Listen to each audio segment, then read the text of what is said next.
प्रदेश पे एक आईएएस अफसर के ऊपर अटैक कर दिया गया। हालांकि जब भी अफसरशाही का आती है या एसडीएम का नाम आता है, ये आईएएस रेड पे आ रहे हैं। हालांकि वो अकेले गए थे और उनके ऊपर ही हमला हो गया। ये बड़ा चिंता का विषय है, क्योंकि आम आदमी जब माइनिंग के खिलाफ आवाज उठाएगा तो उसके तो क्या हाल करेंगे, परंतु एक आईएएस अफसर को ही इस माइनिंग माफिया ने नहीं छोड़ा। इतना जानलेवा हमला किया गया कि उनके दांत तोड़ दिए गए। सिर खटका ले लो जाहू में। हो क्या रहा है यहाँ पे? खुलेआम ट्रैक्टर बिना नंबर के, कम से कम इस रेडियस में 10-15 किलोमीटर के रेडियस में मैं आपको बता दूं कि कम से कम 100-150 ट्रैक्टर यहां पे दिन रात घूमते हैं, बिना नंबर के घूमते हैं। अब जब हमने पुलिस प्रशासन को इसकी मेल करी है, 2-3 महीने हो गए हैं मेल किए हुए, हमारे को पता, और जिला मंडी के पुलिस अधीक्षक को, जिला हमीरपुर के पुलिस अधीक्षक को हमारी तरफ से मेल गई है कि यहां पे बिना नंबर के प्लेट्स घूमते हैं। हमने ये मुद्दा सरका घाट डीएसपी के साथ भी उठाया था 1 साल पहले। तो वो कहते हैं कि देखिए बाउंड्री बताइए हमारे को। हमने बताया देखिए 50 फीट के गहरे गड्ढे कर दिए हैं वहां पर जी।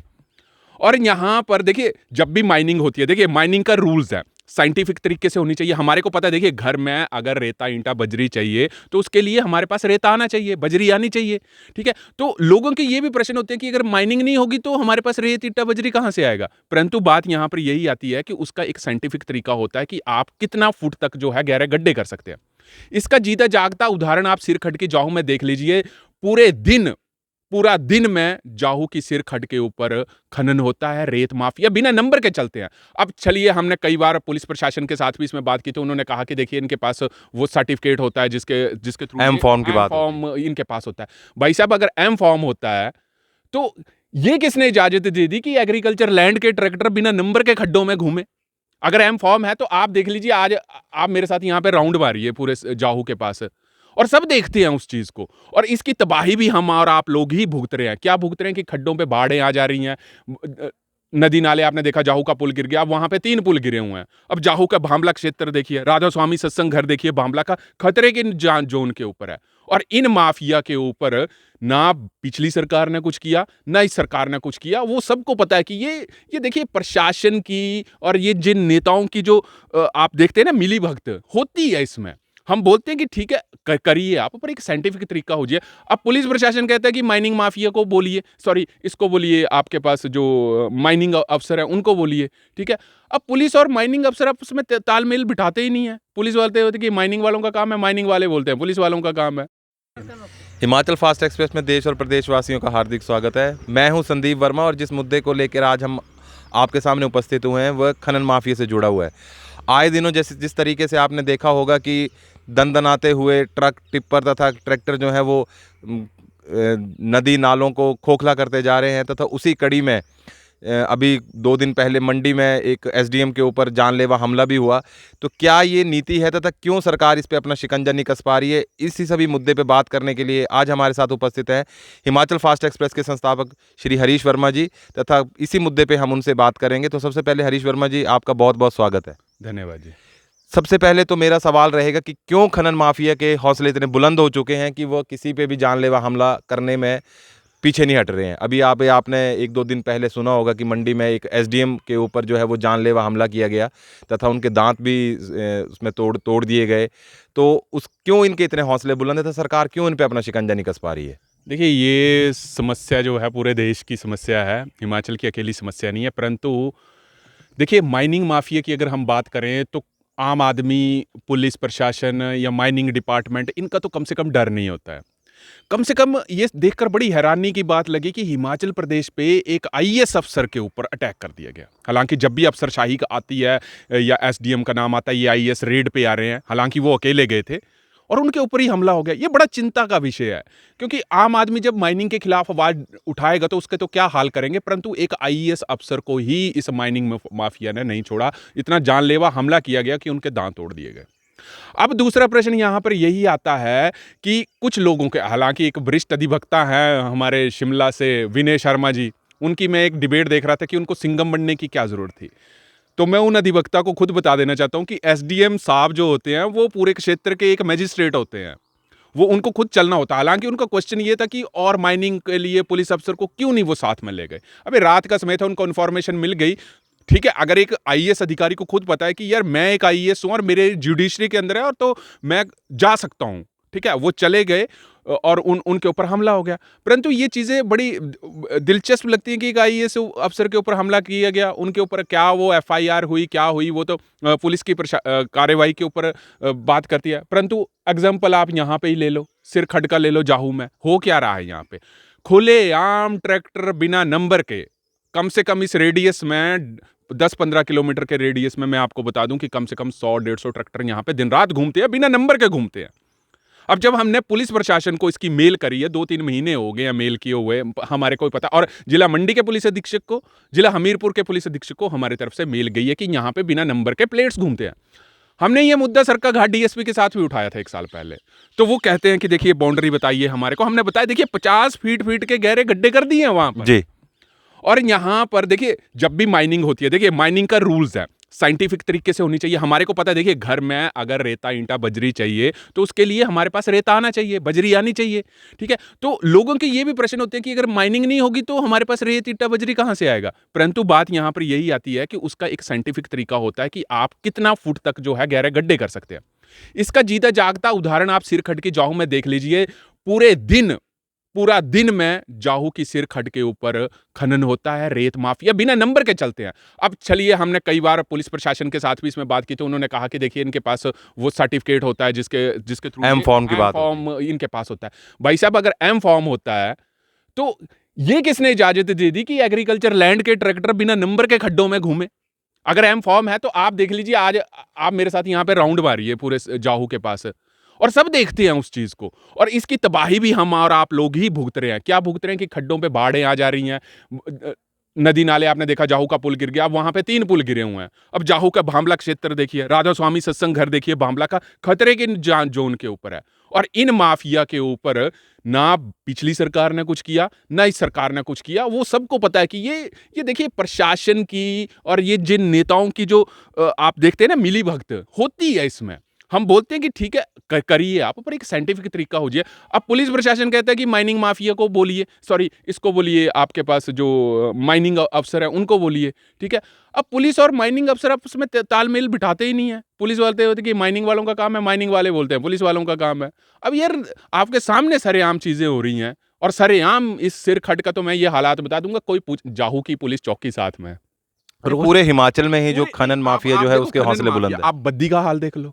बद्दी में जी। क्या इल्मा अफरोजी का कितना बड़ा वहां पे केस हुआ, ठीक है। जब उन्होंने कुछ करने की कोशिश की गई, आपने जी खुद हाँ, देखा कि जी। क्या क्या उनको भुगतना पड़ा, वो आए वो नहीं आए। पीछे से मुकेश अग्निहोत्री उप मुख्यमंत्री हिमाचल प्रदेश के कह रहे हैं कि देखिए उनके जो दूसरे थे जो उनके वहां के विधायक हैं कि आप खुल के काम कीजिए, आपको कोई रोकने वाला नहीं है। तो देखिए अफसरशाही भी फिर चुप रहती है कि देखिए अब ये कुछ बोल नहीं रहे हैं, ये हम कहीं ना कहीं उनको उसके आगे झुकना पड़ता है सरकारों के आगे।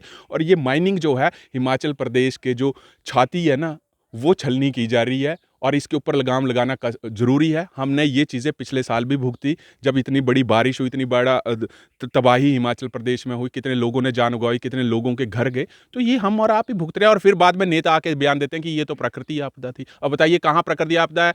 यहाँ पे जाहू के 50-50 मीटर के गड्ढे, 10-10 मीटर के गड्ढे जो है कई हैं और बिना नंबर के चल रहे हैं। अब बताओ पुलिस वालों की आंखों में पट्टी बंधी है क्या कि बिना नंबर के ट्रैक्टर वहां पे चल रहे हैं? क्या बलद्वाड़ा वाले आपको सीमा में उलझा देंगे कि ये हमीरपुर की सीमा है, ये मंडी की? बलद्वाड़ा पुलिस चौकी वाले बताएं कि कितनी बार जाहू की खड्ड में गए। ये जाहू वाले खुद बताएं कि कितनी सीमा में आपने ये दी। अरे भाई साहब, जो जाहू का बस स्टैंड है और जो पुल है उसमें चले हुए ट्रैक्टर, यार आपको हर 5 मिनट बाद बिना नंबर का ट्रैक्टर मिलेगा। तो पुलिस के कानों में और जो माइनिंग अफसर है इनके ऊपर जून ही रेंगती है और इनके खिलाफ लड़ना भी जो है एक बहुत बड़ा चैलेंज है। हम ये नहीं कहते कि आप माइनिंग ना करें, पर उसका एक साइंटिफिक तरीका रखें।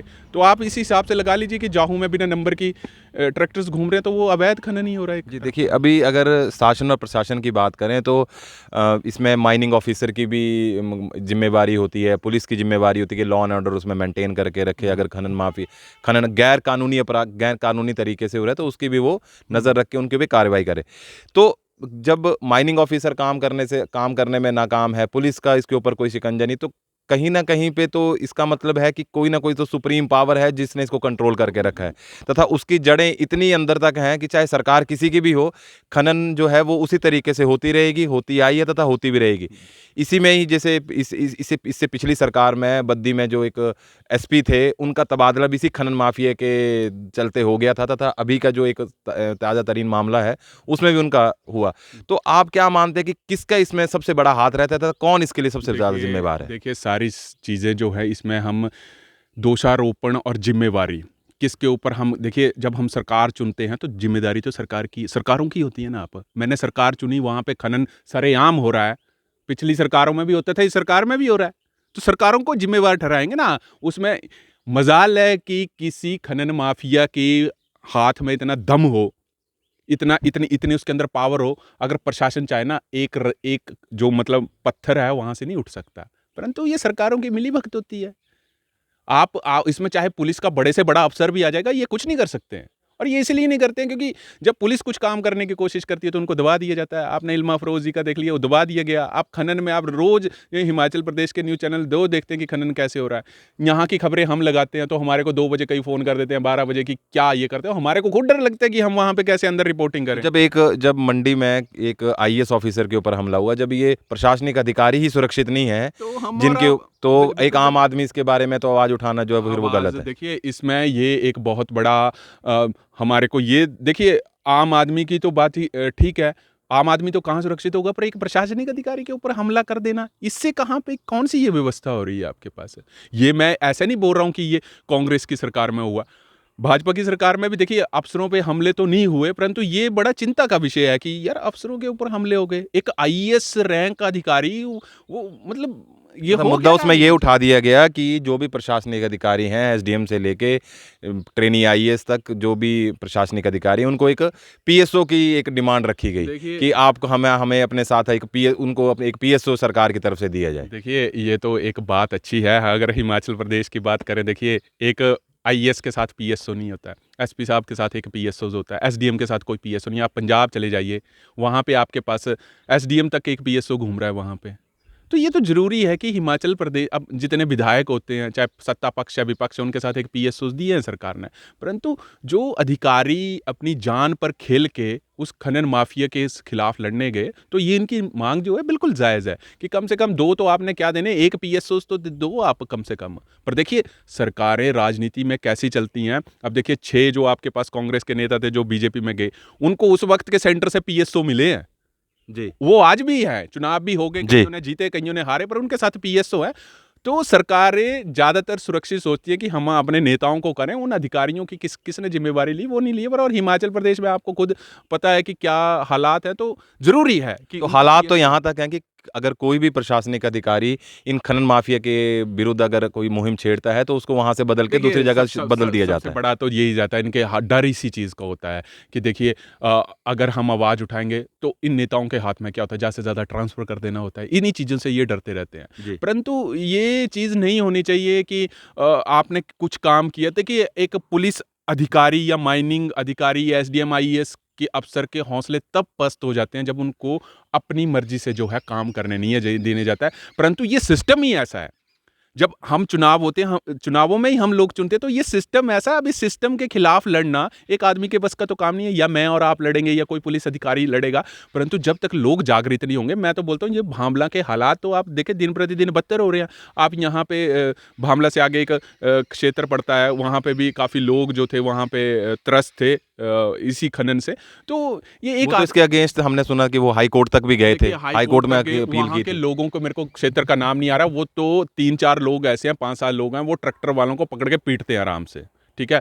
उनके ट्रैक्टर तक जब्त करवा नहीं, दिए किसी उन्होंने। को पीटना तो देखिए किसी देखिए भी समस्या का देखिए हल नहीं देखिए, है। पीटना जब समस्या का हल नहीं है, जब आपके घर का उसके खेतों तक उसकी ज़मीन खाली हो रही है, तो पीटना क्यों नहीं? अब मेरे घर के आगे यहाँ पे कोई खनन करेगा या मेरे घर से 100 मीटर खरे करेगा, तो मैं तो रोकूंगा ही ना।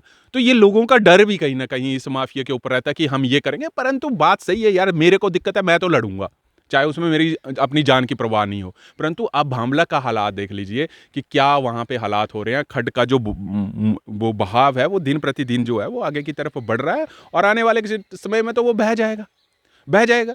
तो ये चीज़ें ठीक है, हमने ये चीज़ नहीं करे, पर आप एक साइंटिफिक तरीका तो अपनाइए। माइनिंग डिपार्टमेंट का एक तरीका है कि आपने जब बजरी उठानी है तो कितने एमएम की बजरी वहां से उठानी है, ट्रैक्टर में कितनी एमएम की बजरी लोड होनी है, क्रेशर में कितनी एमएम की लोड बजरी होनी है। आप अगर किसी क्षेत्र में सरकार ने क्षेत्र को जो है आवंटन करके रखा हुआ है तो वो नॉर्म्स गाइडलाइंस तो हैं, वो माइनिंग को भी पता है, परंतु माफिया को थोड़ा आप बता सकते हैं कि हमारी गाइडलाइन, उनका दिल करेगा वो तो करेंगे, वो उसको पूरी तरह से खुलेआम साफ करेंगे, मिली भगत है। तो ये चीजें समझनी चाहिए ये, और आने वाले समय में ऐसा ना हो जाए हालात की। अब अगर बात करें सुख की सरकार की, कि सत्ता परिवर्तन के साथ जिस तरीके से सरकार का दावा था, कांग्रेस की सरकार का दावा था कि सत्ता परिवर्तन नहीं होगा, यहाँ पे व्यवस्था परिवर्तन होगा, तो क्या आप समझते हैं कि ये जिस तरीके से ये व्यवस्था अभी चल रही है तो ये व्यवस्था जो है वो कारगर रहेगी? देखिए, सत्ता परिवर्तन, व्यवस्था परिवर्तन दो अलग अलग चीजें हैं। अगर आप सत्ता परिवर्तन तो हो गया, परंतु व्यवस्था परिवर्तन की बात करें तो ये व्यवस्था परिवर्तन नहीं है कि किसी के ऊपर, आईएएस अधिकारी के ऊपर हमला हो जाए। आम आदमी कहाँ सुरक्षित है? मेरे को तो ये लगता है कि देखिए, इस चीज के ऊपर, एक नेता के ऊपर हमला हो जाएगा ना, पूरा हिमाचल के नेता इकट्ठे हो जाएंगे और सभी पुलिस अधिकारियों को निर्देश दिए जाएंगे कि इसको पकड़ो। परंतु एक अधिकारी के ऊपर अगर हमला हो जाएगा तो कितने कर ये नेता और हमारे नेतागण और सभी इकट्ठे होके उसका विरोध करेंगे? कोई नहीं ना करेगा। उनके ऊपर हमला हुआ, हम कोशिश करेंगे उनका इंटरव्यू लेने की, परंतु ये चीज़ जो है वो गलत थी और ये चीज़ नहीं होना चाहिए। मेरा तो इसमें यही है कि जो आईएएस लॉबी या आईपीएस लॉबी इकट्ठे होकर अपने पीएसओज की डिमांड सरकार के आगे करें, क्योंकि सरकारें नेताओं से नहीं चलती हैं, सरकारें लोगों से और प्रशासनिक अधिकारियों से चलती हैं। तो ये एक बहुत बड़ा अहम मुद्दा जो था वो हिमाचल प्रदेश का रहा। खनन माफिया पे आपने अपने विचार रखे हरीश वर्मा जी, उसके लिए आपका बहुत बहुत धन्यवाद। तो देखिए, जिस मुद्दे पे हमने आज बात करनी थी वो मुद्दा हमने अपने दर्शकों के सामने रखा था हिमाचल की सरकार से, हिमाचल फास्ट एक्सप्रेस की तरफ से एक हाथ जोड़ के एक विनती है कि जिस तरीके से अभी नशा जिस तरीके से हिमाचल में फैल रहा है, ऐसा ना हो कि आने वाले समय में खनन माफिया से जब हिमाचल प्रदेश की छाती छलनी हो जाए तब देर बहुत हो चुकी हो। तथा हमारी सरकार से यही अपील रहेगी कि आप खनन माफिया पे ज़रूर अंकुश लगाएं तथा हिमाचल फास्ट एक्सप्रेस की टीम अपने दर्शकों के लिए जनहित से जुड़े मुद्दे लेके आपके सामने उपस्थित होती रहेगी। तब तक के लिए धन्यवाद दीजिए, बहुत बहुत धन्यवाद।